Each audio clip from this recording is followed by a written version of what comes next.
അസ്സലാമു അലൈക്കും വറഹ്മത്തുള്ളാഹി വബറകാതുഹു. എല്ലാ കൂട്ടുകാർക്കും പുതിയൊരു വീഡിയോയിലേക്ക് സ്വാഗതം.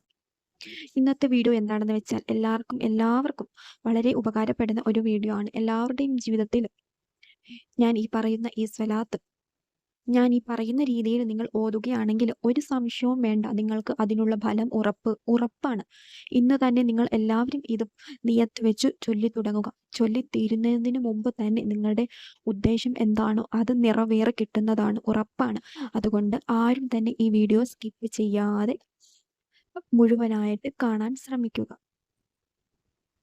ഇന്നത്തെ വീഡിയോ എന്താണെന്ന് വെച്ചാൽ നമ്മുടെ ജീവിതത്തിൽ ഉണ്ടാകുന്ന എന്ത് ബുദ്ധിമുട്ടുകളും എന്ത് പ്രയാസങ്ങളും ഇനി എന്ത് സങ്കടങ്ങളായിക്കോട്ടെ, മക്കളിൽ നിന്നുണ്ടാകുന്ന സങ്കടങ്ങൾ, അല്ല ഭാര്യയിൽ നിന്ന്, ഭർത്താവിൽ നിന്ന്, അയൽവാസികളിൽ നിന്ന്, ഇനി എന്ത് പ്രശ്നങ്ങളുമായിക്കോട്ടെ, വസ്തു വിറ്റു പോകുന്നില്ല, വിസ ലഭിക്കുന്നില്ല, മക്കളുടെ കല്യാണം നടന്നു പോകുന്നില്ല, വിദ്യാഭ്യാസം എങ്ങനെ നടത്തും എന്ന് അറിയില്ല, ജോലിയിൽ ബർക്കത്ത് കിട്ടുന്നില്ല, കച്ചവടം ലഭിക്കുന്നില്ല, ഇനി എന്ത് പ്രയാസവും ആയിക്കോട്ടെ, അതിന് എല്ലാം വേണ്ടിയിട്ടുള്ള ഒരു മാർഗമാണ് ഇന്നത്തെ വീഡിയോയിൽ ഞാൻ പറയാൻ ഉദ്ദേശിക്കുന്നത്. എന്താണെന്ന് വെച്ചാൽ നമുക്ക് എല്ലാവർക്കും അറിയാവുന്നതാണ് ഇബ്രാഹിമിയ സലാത്ത്. നമ്മളെല്ലാ നിസ്കാരത്തിലും നമ്മൾ ചെല്ലാറുള്ളതുമാണ് ഇബ്രാഹിമിയ സലാത്ത്. ഈ ഇബ്രാഹിമിയ സലാത്തിന് ഒത്തിരി മഹത്വങ്ങളുണ്ട്, ഒരുപാട് മഹത്വങ്ങളുണ്ട്. എണ്ണിയാൽ ഒടുങ്ങാത്തത്രയും മഹത്വങ്ങൾ ഉള്ള ഒരു സലാത്താണ് ഇബ്രാഹിമിയ സലാത്ത്. ഈ ഇബ്രാഹിമിയ സലാത്ത് നമ്മൾ സുബഹി നമസ്കരിച്ചതിന് ശേഷം നിയത്താക്കുക. ഞാൻ 7 ദിവസത്തിനുള്ളിൽ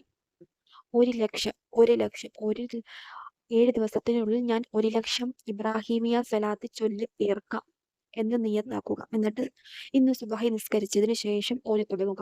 ഇപ്പോൾ വെള്ളിയാഴ്ച രാവ് എന്ന് വെച്ചാൽ വ്യാഴാഴ്ച. ഈ വ്യാഴാഴ്ച ചൊല്ലി തുടങ്ങി അടുത്ത വ്യാഴാഴ്ചയ്ക്ക് മുന്നേ ആയിട്ട് നിങ്ങൾ 1,00,000 ഓതി തീർത്തേക്കാം എന്ന് നിയത്ത് വെക്കുക. അത് ഓതി തീരുന്നതിന് മുന്നേ ആയിട്ട് നിങ്ങളുടെ ആഗ്രഹം ഇൻഷാ അല്ലാഹ് സാധിച്ചു കിട്ടുന്നതായിരിക്കും. എന്റെ ആഗ്രഹം സാധിച്ചു കിട്ടി, അതുകൊണ്ട് ഇനി എനിക്കത് ഓതേണ്ട ആവശ്യമില്ല എന്നും പറഞ്ഞ് മാറ്റിവെക്കാൻ പാടില്ല. നിങ്ങൾ എത്ര ദിവസമാണോ നിയത്താക്കിയത്, എത്ര എണ്ണമാണോ നിയത്താക്കിയത്, അത്രയും എണ്ണം പൂർത്തിയാക്കിയിട്ട് വേണം ഇരിക്കാൻ. ഇനി എന്ത് ബുദ്ധിമുട്ടുകൾ ഉണ്ടെങ്കിലും ഈ ഒരു സലാത്തിന്റെ ബർക്കത്ത് കൊണ്ട് അള്ളാഹു നിങ്ങളിൽ ഉണ്ടാകുന്ന എല്ലാ ബുദ്ധിമുട്ടുകളും പ്രയാസങ്ങളും മാറ്റിത്തരുന്നതാണ്.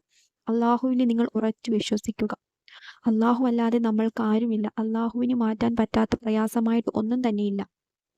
അള്ളാഹു മാത്രമേ ഉള്ളൂ എനിക്ക്. അള്ളാഹുവിന് മാത്രമേ എൻ്റെ ജീവിതത്തിലുള്ള ഈ പ്രയാസങ്ങളെല്ലാം മാറ്റിത്തരാൻ കഴിയൂ എന്നുള്ള ഒരു ഉറച്ച വിശ്വാസം മനസ്സിൽ കൊണ്ടുവരിക. എന്നിട്ട് ഇത് ചൊല്ലി ഇൻഷാ അല്ലാഹ് ഒരാഴ്ച അല്ലെങ്കിൽ ഒരു ദിവസത്തിനുള്ളിൽ തന്നെ നിങ്ങളുടെ ആ ആഗ്രഹം എന്താണോ അത് ഇൻഷാ അല്ലാഹ് ഉറപ്പായിട്ടും അത് സാധിച്ചിരിക്കുന്നതാണ്.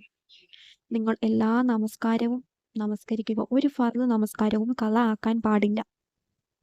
നമസ്കാരം കള ആക്കാതെ അള്ളാഹുവിനോട് കൂടുതലായി അടുക്കുക.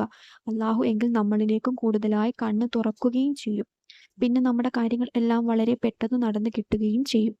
ഇൻഷാ അല്ലാഹ് നിങ്ങൾ എല്ലാവരും ഇത് ഇന്ന് തന്നെ ചൊല്ലി നോക്കുക. ഇൻഷാ അല്ലാഹ് നിങ്ങളുടെ ജീവിതത്തിൽ ഉണ്ടാവുന്ന അത്ഭുതങ്ങൾ നിങ്ങൾക്ക് തന്നെ കാണാൻ സാധിക്കുന്നതാണ്. ഇൻഷാ അല്ലാഹ് നമ്മുടെ എല്ലാവരുടെയും ജീവിതത്തിൽ ഹൈറും ബർക്കത്തും ഉണ്ടാകട്ടെ. ആമീൻ യാ റബ്ബൽ ആലമീൻ.